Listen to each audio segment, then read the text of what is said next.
She used to be the star on the runway, the perfect body, the perfect walk, the perfect beauty, until tragedy struck, and what used to be a perfect life was taken from her. She lost everything and everyone, including herself. But would she stay down like everyone thinks? This is Ada's story, and trust me, you've not heard anything like this. Hey, besties. We are back again with another emotional and heartwarming story. But before I tell you about how Ada's story went, smash the subscribe button and hit the notification bell. Also tell me, do you want an ebook version of this story, where we share more details about our stories? You know, the private details we don't get to share here. Then click the link in the description below and join the waitlist. Okay, let's move back into the story. Before the grief, before the silence. Before she learned that the world doesn't pause for pain, there was Adaze Okonkwo. She was not the kind of beautiful that politely asked for your attention. She was the kind that took it, from across a room, from the back of a runway, from a photograph that hadn't even been edited yet. Her skin was a deep, luminous brown that photographers fought to capture correctly, and her bone structure was the sort that made senior stylists put down their phones mid-scroll and stare. She was 24 years old, Nigerian-born, Lagos-raised, and she'd been told since she was 10 years old that she was going to be somebody. She believed it. More importantly, she earned it. The auditorium of the Maison Elite Modeling Academy Lagos was full to the ceiling with pride. Wealthy parents sat in exquisite outfits, sitting at one of the most luxurious auditorium, necks craning toward the stage.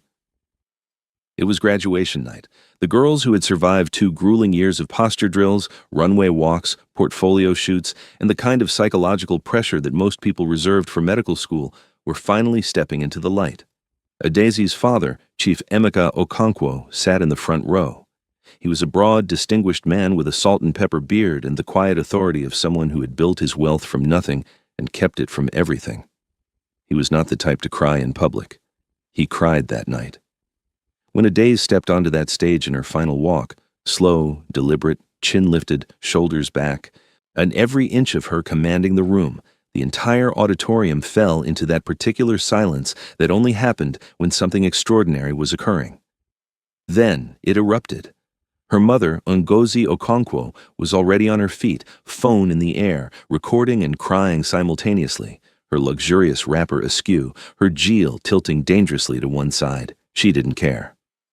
"That is my daughter," she whispered to the stranger beside her, grabbing the woman's arm. "That is my Ada." Adaze walked back behind the curtain and pressed her back against the cool wall, and breathed. She had done it. She was graduating at the top of her class. She had secured a placement, a rare, highly competitive placement, at Maison Isul, the most prestigious modeling house in New York, owned by Madame Isul Bayek, the South Korean icon who had spent 30 years shaping the faces that shaped magazines. She was going to New York. Her dream of being an established model is finally coming to pass. Maison Isul was not just a modeling agency. It was a religion. The building itself was a statement, a sleek tower of smoked glass and white marble in the heart of Midtown, its lobby lined with framed covers of every major fashion magazine on earth.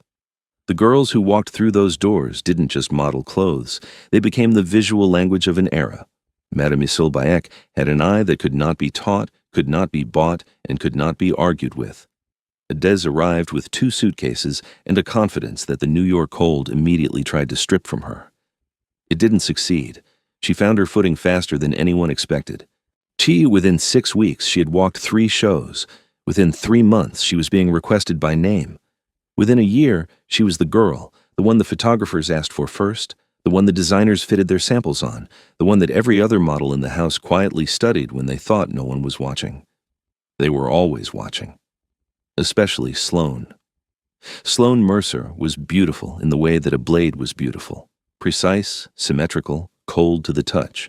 She was 23, American, blonde, with pale blue eyes that had a way of smiling even when her mouth didn't. She had been at Maison Isul for 3 years before Adaze arrived, and she had been the top girl for 2 of those years. She understood the house, its rhythms, its politics. She understood Madame Isul's tastes and Madame Isul's blind spots. She understood exactly how to position herself. What she had not anticipated was Adaze. Adaze, who walked in from Lagos with raw talent so undeniable it made Sloane's careful, calculated work look rehearsed by comparison. Adaze, who made clients forget what they were asking for. Adaze, who didn't even seem to know how good she was, which was somehow the most infuriating part. So Sloane did what she had always done when she encountered a threat. She made herself indispensable to it. "Ada, you need someone who knows this place," Sloane had said early on, sliding into the seat beside her in the dressing room with a warm smile and an iced coffee. "Let me show you the ropes." Adaz had looked at her, genuinely, openly, the way people who have been raised with real love look at strangers, this with something close to trust already offered, and smiled back. "I'd like that," she said. It was the most expensive thing she ever said for free. What Adaze didn't know was this. At 9:04, on the morning of the Tuesday rehearsal where Adaze had been 4 minutes late, Sloane had been the one to text a report. "She's running late, I checked." It was sent to Vivian Cross. Vivian had read it and smiled. If Sloane was the blade, Vivian Cross was the hand that held it. Vivian was the senior floor manager of Maison Isoul, which, in practical terms, meant she controlled the schedule. She decided who practiced when, who got the main stage, who got the side rehearsal room with the flickering light, and who got quietly erased from the running order for showing up 4 minutes late. Vivian was 41 years old, angular, efficient, and deeply, personally offended by Adaze's existence. She had never said this out loud. She didn't need to. It lived in the half-second pause before she called Adaze's name, in the way she checked her watch with theatrical precision whenever Adaze arrived, in the sighs she exhaled like they were press releases. Madame Isoul was not the problem. Madame Isoul saw exactly what Adaze was. The problem, and Vivian understood this, was that Madame Isoul was not always in the building. Adaze pushed through the studio door 4 minutes late, slightly breathless, still pulling her hair back. She'd been on the phone with her mother for 20 minutes. Ngozi had called to ask about the weather in New York, then to discuss a cousin's wedding, then to say that her father had watched Adaze's last campaign video 17 times and had shown it to every person at his club. She was smiling when she walked in. That was her first mistake, according to Vivian. 9:04, Vivian said, without looking up from her clipboard. "I know, I'm so sorry. Main stage slot, reassigned." Adaze stopped. "I'm 4 minutes late. This is a professional house, Adaze, not a secondary school. The main slot goes to the model who is ready when the music starts." Vivian gestured with her pen. Sloane, already stretched at the bar, unfolded herself and walked to the center of the stage with the calm of someone who had been expecting this call. She did look back at Adaze briefly. Her expression was exactly the right mixture of apologetic and helpless.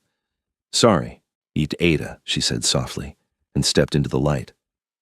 Later, in the bathroom, Sloane found Adaze at the sink, jaw tight, eyes dry with the particular discipline of someone who had decided not to cry yet. "Viv is so harsh with you," Sloane said, touching her arm. "It's not fair. I want you to know that I see it." Adaze looked at her in the mirror. "Thanks," she said, and she meant it, because she didn't know yet. It came on a Wednesday evening, just after 9. Adaze was in her apartment, fresh from a fitting, checking on the jollof rice she had spent over 30 minutes preparing, because it was the only thing that still felt like home. Her phone buzzed on the counter. She glanced at it without urgency, probably her mother calling again about the cousin's wedding, and then she saw the number. Her aunt, her mother's older sister. Her stomach moved before her mind did. Her aunt never called. She picked up. She does not remember the exact words her aunt used. She has tried afterward many times to reconstruct them. They come back in pieces: accident, Banana Island, the car. They didn't. And then nothing. Just the sound of the rice slowly burning on the stove, and herself standing in the kitchen, not moving. Her parents. The car. The road from Lagos Island after a late dinner. A truck that came from the wrong direction. The kind of thing that happens in a second and undoes everything that took a lifetime. Chief Emeka Okonkwo and Ngozi Okonkwo. Gone. The parents who sat in every front row, who cried, who said, "That is my Ada." Gone. Sad. It's usually sad when you lose a loved one. You can only imagine losing two, like Adaze did. Tell me, do you think she would ever recover from this loss? What do you think this loss would do to her? Comment your thoughts in the comment section, and don't forget to hit that subscribe button and smash the notification bell, because this channel is known for emotional stories like this. Tell us also where you're watching from. We love to see all your comments. Now let us go back to the story. Madame Issoul gave her emergency leave without being asked. That, at least, was grace. Adaz flew to Lagos the next morning. She sat in the window seat pressed against the glass and watched New York shrink and disappear, and she thought about the last time she'd spoken to her father. He'd told her he was proud of her. He said it every time. She had said, "I know, Daddy. The way you say things you believe will always be available to you." She had not known. The flight was 14 hours. She cried for 9 of them. Lagos received her with the particular intensity it reserved for everything: loud, warm, overwhelming, too much and not enough all at once.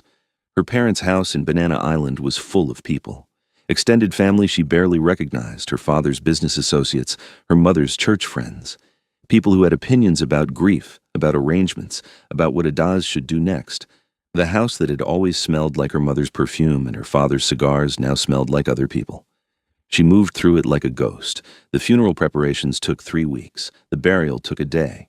But it was the aftermath. The settling of things, the meetings with lawyers, the quiet, devastating process of closing a life that kept her. 2 months. She stayed. She ate more from depression. She barely slept. She moved between the house and the cemetery and the lawyer's office and back again, and she let herself be still for the first time in 2 years. The stillness was unbearable. It wasn't until she was boarding her return flight, passport in hand, that she looked down at herself, really looked, and understood that her body had been keeping score.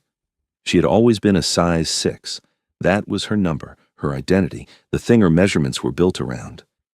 Standing at the gate at Murtala Muhammad Airport, she understood that she was no longer a size 6. 2 months of grief, 2 months of barely moving. She was a size 8. In the modeling world, this was not a small thing. She told herself it didn't matter. She would work it off. She would get back. She told herself a lot of things on that flight back to New York. She knew something was different the moment she walked into Maison Issoul. It was not dramatic. That was the thing about real cruelty.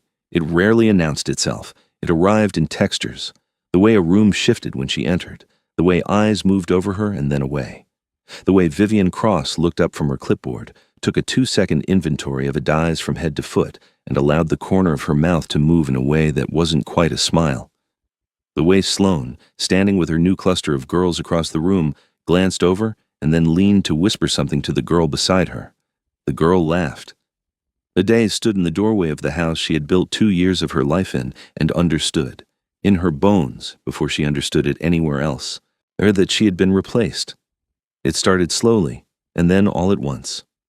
Vivian, who had always been cold, now had ammunition.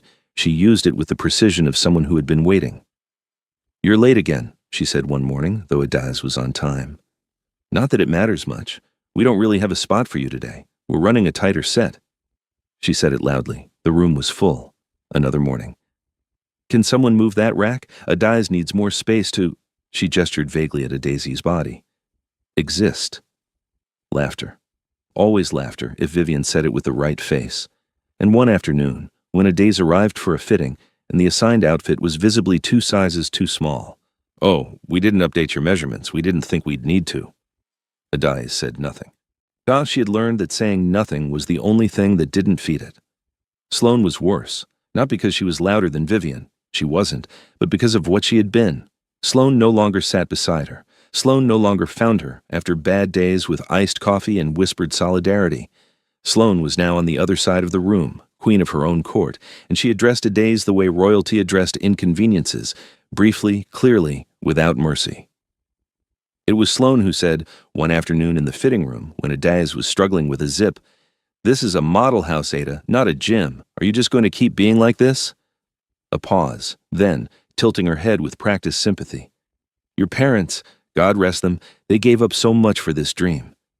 Is this really how you want to honor that?" The room went very quiet. Adazi's hand stopped on the zip. She did not cry. She would not cry. Not here. Not in front of this. In the corner of the room, a junior model named Temi, 19 years old, 3 weeks in the house, still learning the politics, went absolutely still. She looked at Sloane's face, and then at Adaz's back, and something moved in her expression. Disgust, maybe, or recognition. She said nothing, but she did not laugh. She filed it away. No one asked Adaz how she was. That was the thing she kept returning to, in the apartment at night, the silence pressing in around her. 2 months. She had lost everything in 2 months, her parents, her shape, her position, and not one person in that building, not one, had looked her in the eye and asked, "How are you doing?" She thought about her father watching that campaign video 17 times. She thought about her mother's gel tilting to one side. She did not know how to carry it. She did not know how to put it down. The office of Bayek Ryan occupied the entire top floor of the Bayek Group Tower in Gangnam, and from the floor-to-ceiling windows, Seoul spread out below like a circuit board at night, luminous, intricate, endlessly in motion. Bayek Ryan was 38 years old and had been told, more times than he could count, that he did not look it. He was tall, well over 6 feet, with the kind of build that came not from vanity, but from discipline. Broad shoulders, wide chest, the body of a man who worked himself the way he worked everything, completely, consistently, without apology. His hair was his most discussed feature in every room he entered. Gold, worn long enough to be styled back from his face, falling with the effortless ease of someone who had long made peace with being looked at. He had tattoos. His arms, visible below the rolled sleeves of his shirt, were a landscape of ink, abstract geometries, a phrase in Hangul along his inner forearm, and on the left, a branch of winter bare trees with no leaves. On his neck, just below his left ear, was the one that people always noticed first and asked about last. A heart, cracked down the center, clean, precise lines. He was on a video call with his aunt. "I'm not coming to New York, Gomo," he said, with the calm that had replaced argument somewhere in his mid-30s. He called her Gomo, father's sister, even though she was technically his mother's. He'd done it since he was 7, and no one had corrected him. Isol Bayek appeared on his screen looking immaculate, as she always did. She was 60, silver-haired, and possessed a quality of stillness that Ryan had always associated with people who had survived interesting things. "The Yoon family is coming to the debut. Sunja's daughter, Cheyul. You've met her twice and been rude both times. You owe them a proper evening." "I wasn't rude. I was quiet." "To you, those are different things. To them, they aren't." He said nothing. Outside his window, Seoul glittered. "I have a company to run." "You have a private jet and 4 executives who have been running that company quite well during your absences for years." He almost smiled. "You missed my birthday," Isul said, shifting tactics with the fluency of long practice. 5 years in a row. "You told me you didn't want to fuss." "I told you I didn't want to fuss. I did not tell you to disappear from my life entirely. Or don't you care about your mother's only sister?" There it was. The particular guilt she deployed like a precision instrument, aimed at the exact crease where his armor didn't quite meet. He exhaled.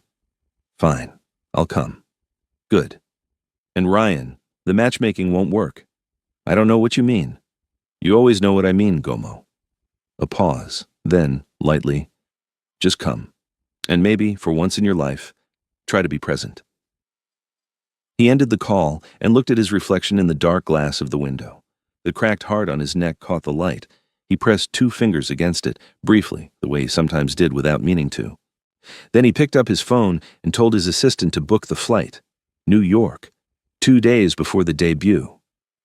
Vivian was in the middle of informing Adaz, with the particular relish she reserved for bad news, that her practice slot had been moved again, to the auxiliary room, the one with the cracked mirror and the sound system that cut out every few minutes when the door at the far end of the corridor opened.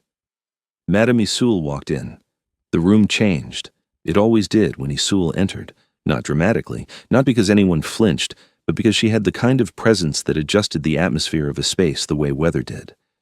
Everything became slightly more itself. She stopped when she saw them.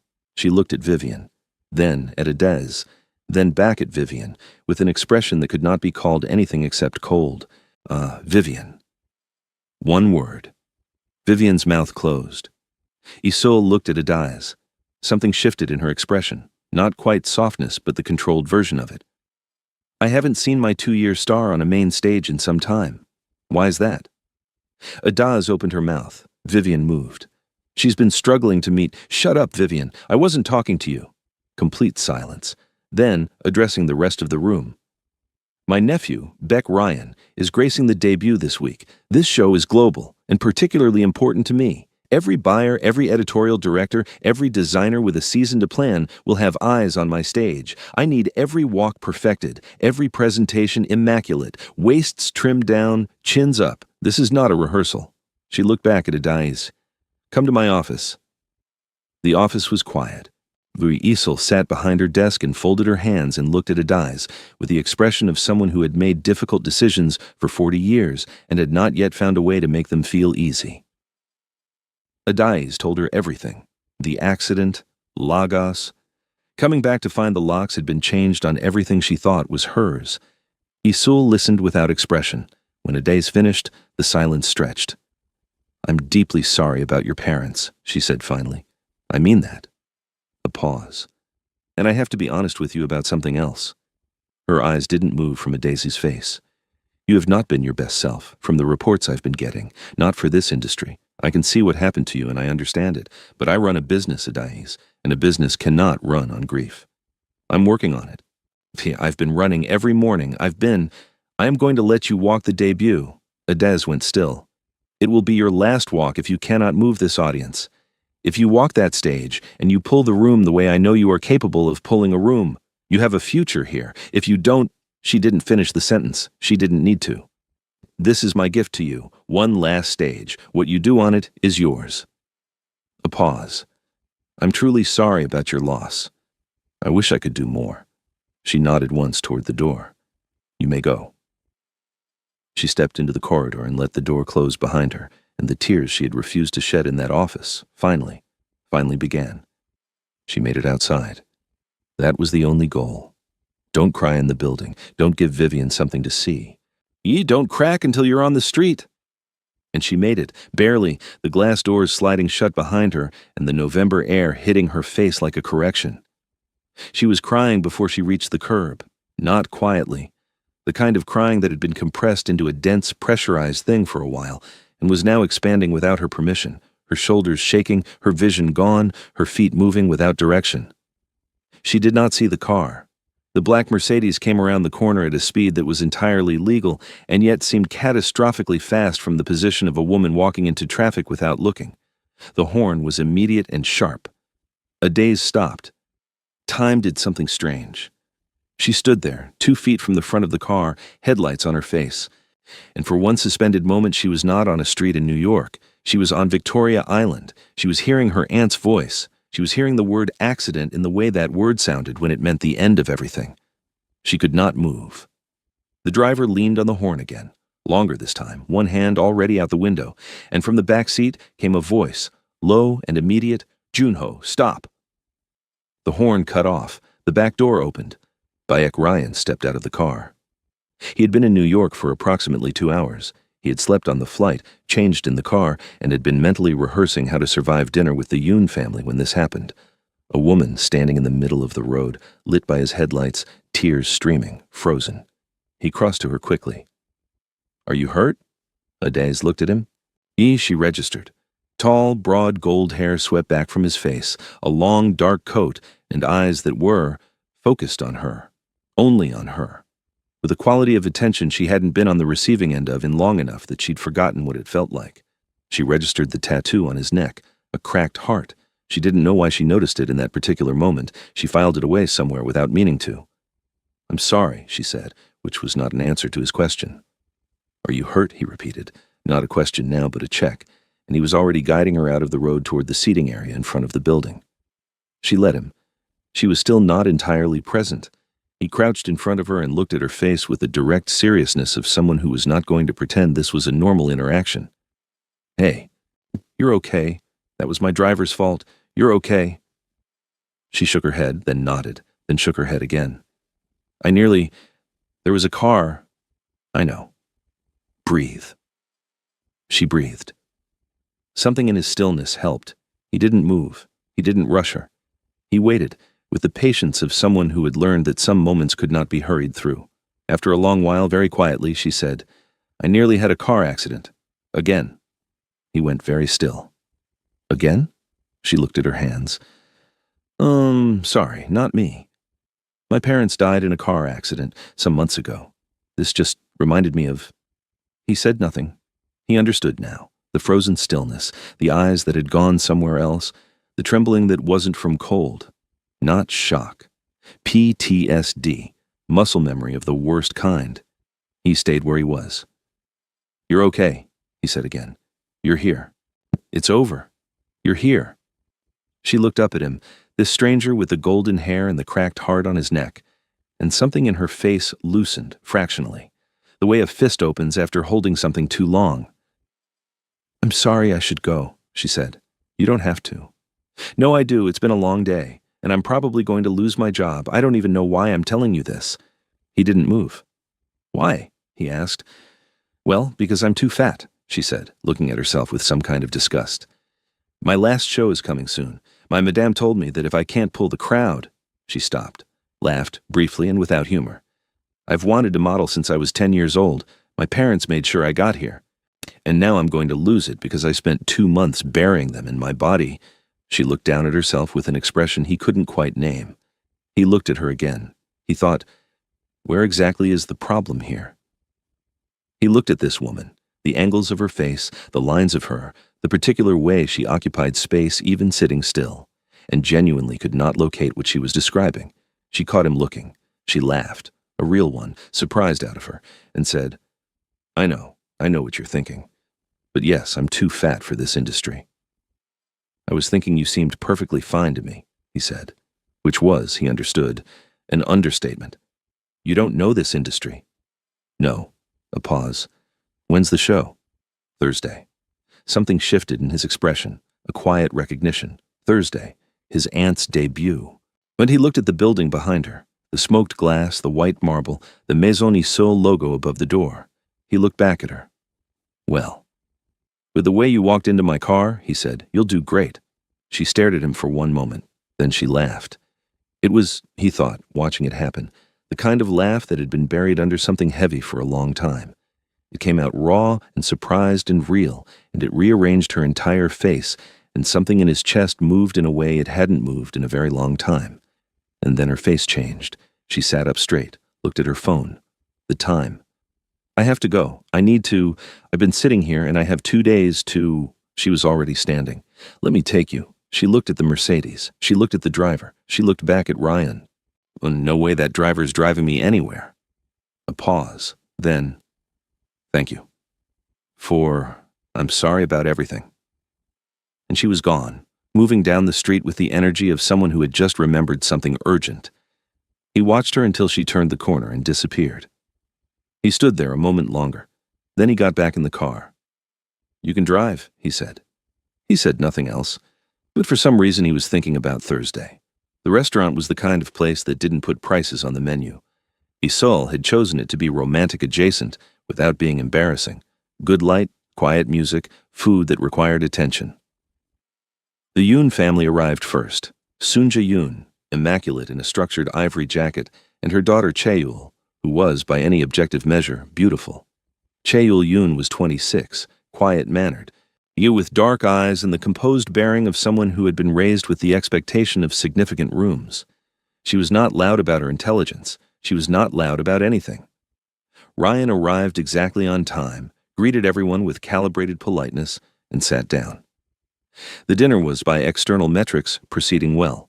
The food was excellent. Sunja and Issole were animatedly recounting a memory from the 90s. Chaeul was asking Ryan an informed question about his logistics operation, a real question, and he was answering it. But he was not present. Not really. He was thinking about a woman on a street corner, laughing with her whole face. He was thinking about, "I have wanted to model since I was 10 years old." He was thinking about the way she had looked at herself, that expression he still couldn't name, and the way it had been replaced briefly by that laugh. He refocused, answered a question he hadn't fully heard, reached for his water glass. Chaeul was watching him. She had been watching him with the quiet acuity she applied to most things for the better part of the meal. She watched him answer questions from somewhere behind his eyes. She watched him glance at the window. She watched him press 2 fingers, briefly, to the tattoo on his neck. She said quietly, "Whatever you're thinking about, it must be important." The table went slightly still. Ryan looked at her properly, for for the first time all evening and found her regarding him with something like understanding. Not hurt, not accusation, just clarity. He held her gaze. "I apologize," he said, and he meant it. "This is unfair to you." Cheol gave him the smallest of nods. "Don't apologize. I understand, but I don't think they would," she said, gesturing to her mother and his aunt. Sunja and Isul had noticed none of this. Ryan set his napkin on the table. "Please forgive me. I have a call I cannot move." He kissed his aunt's cheek. He bowed to Sunja. He inclined his head to Cheol with something more than courtesy. He left Thursday, 4 hours before the show. The dressing room was a controlled chaos of beauty. Racks organized by look number, stylists moving with the focused precision of surgeons, the layered perfume of 16 different products, the sound of blow dryers in someone's pre-show playlist. Every model had a station. The order of the stations was not random. Sloane's was at the center, directly beneath the main light, surrounded by the senior stylists. She moved through the space with the ease of someone who had been told, implicitly and explicitly, that she was the main event. The final debut walk, the closing look, the one every designer fought to secure, was hers. Vivian had confirmed it the day before. Adezi's station was near the door. Her assigned stylist was a young Filipina woman named Marielle, 22, first season, quiet and steady and fundamentally decent in a way the industry hadn't yet corrected. Marielle was holding up the assigned look, a structured column dress in deep burgundy, and working through the math of it with calm practicality. "It'll fit," she said. "It's an 8. It should fit," Adez said. "I let the seams out this morning." "It'll fit." Adez looked at her. Marielle looked back with the steady expression of someone who had decided privately to be in someone's corner. "You're walking in 2 hours. We'll make it fit just right, I promise." Adez was about to respond when she felt it, the particular charge in the air that meant Sloane was moving through the room with intention. Sloane stopped beside her. She looked at the dress. She looked at Adez. She smiled. "You still can't fit into an 8? Adez said nothing. "I'm just saying. It's not a personal thing. But this is a show, not a gym." And at a certain point, a pause, her voice dropping to something that might have been mistaken for concern. "I mean, I really pity your parents. I pity them for what they gave up. If you can't even maintain your shape." The room went quiet in that particular way. Aureadezi's hands stopped moving. "Ignore her, she's not worth it," Marielle said quietly, and continued while they struggled with the dress. "Take your stomach in a bit, it's about to fit fully," she whispered in a way that she ensured nobody heard her. But of course, Sloane did. Sloane raised her voice, just slightly, performing for the room. "Yes, Adezi, take that stomach in. Let the clothes actually fit for once." It landed. The room cracked. Not everyone, not Marielle, who went very still, and not Temmie in the corner, who looked at Sloane's face and quietly looked away. But enough. Enough to fill the space. Adez stood in the center of it. Marielle stepped closer this time. Quieter. She leaned close and said to Adez, Don't give them what they want." A breath. "Chin up, waist snatched, walk gorgeous. Today is a big day." "The dress fits." Adez looked at herself in the mirror. She breathed. She put her shoulders back. The venue was full. 300 guests, buyers, editors, designers, journalists, and a sizable contingent of people who were simply there because Maison Isol's debuts were events in the cultural calendar, not just the fashion one. The light was warm and directional. The music was live. A violinist, a cellist, and a percussionist whose work was understated and hypnotic. Isol sat in the front row, center, with the absolute stillness of a woman who had built this and knew its every frequency. Beside her, in the seat she had reserved, Ryan sat down 7 minutes before the show began. She glanced at him. He was already watching the stage. The show opened. The room was responding well, applause measured and appreciative. There was the ambient energy of a crowd getting what it came for. Sloane had walked first. She looked beside Isul and saw him, the billionaire that was going to be hers. She had made extensive research on him, and she wanted him for herself. She walked beautifully. Beautifully as she always did. Precise, perfectly composed, every angle deliberate. She was sure she would impress Ryan in her final debut. The room had responded. Ryan had watched her and thought about something else. Then the music shifted. The lights reconfigured, and when Adez stepped out, Ryan sat up. She was wearing the burgundy column dress, hair up, neck bare, and she was, he thought, Extraordinary. The word arrived without announcement. She moved the way very few people moved, with the full weight of herself, taking up the space she occupied without apology or performance. But her face. He watched her face, and he saw it. The thing underneath the composure, the noise she was trying to walk through, the voices she was fighting, everything that had been said this morning, and the morning before, and every morning since she came back from Lagos, the 2 months, the weight of it. She was mid-runway when it happened. Her heel caught, a fraction of a second, a shift of weight that should have been recoverable. But she was not fully in her body tonight, and the margin that would have saved her wasn't there. She went down. The room made a sound. Isul's expression did not change, but something moved in it. Disappointment, yes, and something that might have been pain. Ryan was already standing. "Ryan!" Isul reached for his arm. Bound he was already moving. He crossed the front of the room and stepped onto the stage, and reached Adai's in a handful of seconds that seemed to everyone watching to happen in slow motion. He took her arm. He helped her up, with a directness and a gentleness that somehow managed to be both at once. He looked at her face and said very quietly, "I've got you." She stood. She was shaking. She looked at him, and for 1 second she looked terrified. "Walk with me," he said, and offered his arm. She looked at it. She took it. They walked the last 10 feet of the runway together, a tattooed billionaire in a dark suit and a woman in burgundy silk, and then turned and faced the room. The applause started with Isul. She began it alone, slowly, and then the room caught it, and then the room was on its feet, and the room was loud. And Ryan, with a single step back with one small gesture, directed all of it toward her, toward Adai. She stood in the light. She let herself be seen. In the wings, Sloane watched. Her jaw was tight. Her closing walk was in 4 minutes. He was not in his seat when she walked. They were outside the building. She wasn't entirely sure how. The crowd, the noise, his hand at the small of her back steering her through the current of it. But they were outside, and it was cold, and she was breathing. "You're Madame Isul's nephew," she said. "Yes." "You knew, the last time we met. You already knew who I worked for. I figured it out." She stared at him. "And you didn't say anything because you only really needed to talk." She looked at him for a long moment, inside the building, through the glass doors. She could see the aftershow milling. Sloane stood very still in shock, looking at them, and beside Sloane, Vivian, with an expression doing its best to be neutral. "Are you spying on my nephew?" The voice came from behind them, sharp, carrying, unmistakable. Isul stood at the building's entrance, regarding Sloane and Vivian with the expression she reserved for things beneath her. "Leave here, immediately." They left. Isul walked toward Ryan and Adai. She looked at her nephew. She looked at Adai. She looked back at Ryan.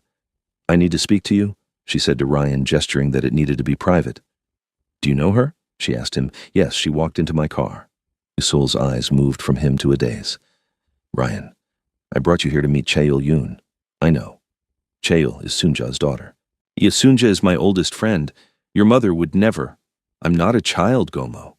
I'm not saying how I feel," he said, clearly and without aggression, "and whether I feel anything is not anyone's business. That is, if I even feel anything. Please don't make a big deal out of this." He looked at Adai. "Now, if you'll excuse me, I said I'd take her home." Isul stood very still. Something was working through her expression, a mix of anger and frustration. Adai looked at Ryan. He had his hand slightly extended, not demanding, just offered, and he was looking at her with a steadiness she had not encountered in so long she'd forgotten the word for it. Steady. That was it. Completely, utterly steady. He walked her to the car and opened the door. She looked at the front seat, then at him. "Are you driving?" He moved to the driver's side. "Well, you said you wouldn't get in if my driver was driving." He looked at her over the roof of the car. "You said nothing about if I was." She stood there. The city moved around them, indifferent and endless. She got in the car. Later that night, Bayek Ryan's hotel suite. The city spread below him, all light and motion, the kind of view that reminded you how many lives were running simultaneously, how unlikely it was for any two particular people to find themselves in the same moment. His flight to Seoul was in 2 days. His assistant had already confirmed the calendar. 4 meetings, 2 dinners, a board review. The Jeju logistics deal, 3 months in the making, requiring his physical presence, scheduled for day 3. He thought about the way she had laughed.